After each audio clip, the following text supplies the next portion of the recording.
और बिहार के बारे में पता है कि कितना ज़्यादा ग्रोथ हुआ है? ये पता है 2009 में पहली बार आया। हम एक पिछले राज्य, इतना पिछड़े राज्य हैं, लेकिन फिर भी यहाँ काम इतना तेजी शुरू हुआ कि यहाँ पर बने पूरे राज्य के में कितना ज़्यादा आर्थिक स्थिति में बेहतरी आने लगी। अगला कितनी तेजी से हम लोगों ने काम किया।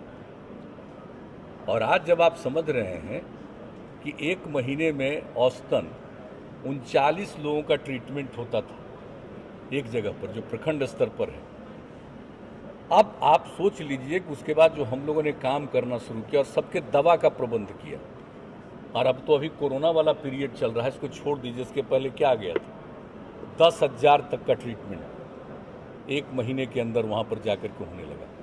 और अब तो हम लोग और नई टेक्नोलॉजी का उपयोग करके सब लोगों को, कहीं बाहर भी रहेगा तो वहाँ से भी उसकी ट्रीटमेंट, उसकी स्थिति को जानने का, इसके बारे में पहले ही हम लोग बता चुके हैं। तो आप ज़रा सोच लीजिए कि हेल्थ के सेक्टर में कहाँ से कहाँ बिहार गया है। लेकिन नीति आयोग कुछ साल से है, आपको नहीं मालूम है। हम तो नीति आयोग की बैठकों में कह चुके हैं बहुत सारी बातें, और इन लोगों को ये पता नहीं, हर जगह पूरे देश में कह देता है, एक एक जगह के बारे में एक ही तरह की बात करनी। अरे जानना ना चाहिए। आप आज की ऑब्वियसली जान रहे हैं, आप हर जगह के बारे में तुलना करने लगिएगा। आप महाराष्ट्र से तुलना करिएगा बिहार का, सबसे जो धनी राज्य है वो सबसे गरीब राज्य को तुलना करिएगा। यही है तरीका जानने का। इसलिए क्या छपता रहता है उसके बारे में उचित रूप से चला जाएगा कि भाई ये उपयुक्त नहीं है, ये इस तरह से कोई भी चीज़ करना। और बिहार में कितने लोगों का ट्रीटमेंट, और बताइए मुफ्त में, जो हम लोगों ने बिहार में फिर शुरू किया देने का कार्यक्रम शुरू किया 2006 से ही दवा का प्रबंध हम लोगों ने करना शुरू किया अस्पताल में, जरा बताइए। और उसके कितने समय के बाद और जगह पर हुआ। तो जो बिहार में काम किया गया है, अगर उसके बारे में इन बातों पर गौर कोई नहीं करेगा और यूं ही अपना कोई चीज़ का निर्णय लेगा, पता नहीं नीति आयोग किनके माध्यम से और किस प्रकार काम कराते हैं। हम तो चाहेंगे अगली बार जब भी नीति आयोग की फॉर्मल बैठक होगी और उसमें अगर हम लोगों को भी जाने का मौका मिला तो एक एक बात हम फिर कहेंगे कि भाई इस तरह का जो असेसमेंट करते हैं, असेसमेंट करने का तरीका होना चाहिए ना।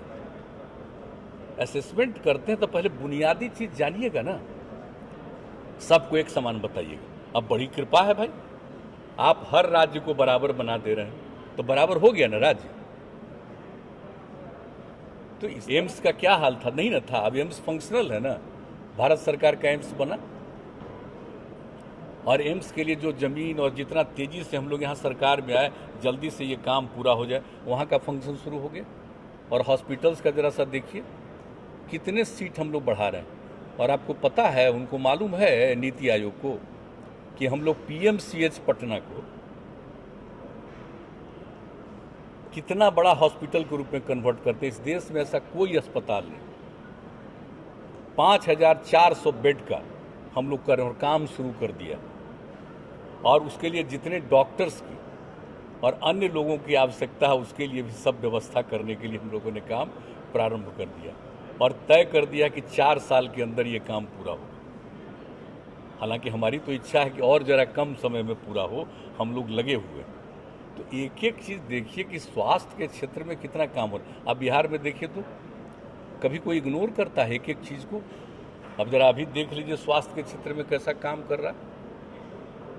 माननीय आदरणीय प्रधानमंत्री जी का जन्मदिन था, तो उस दिन हम लोगों ने कहा कि पूरा करो, तो 33 लाख टीकाकरण किया।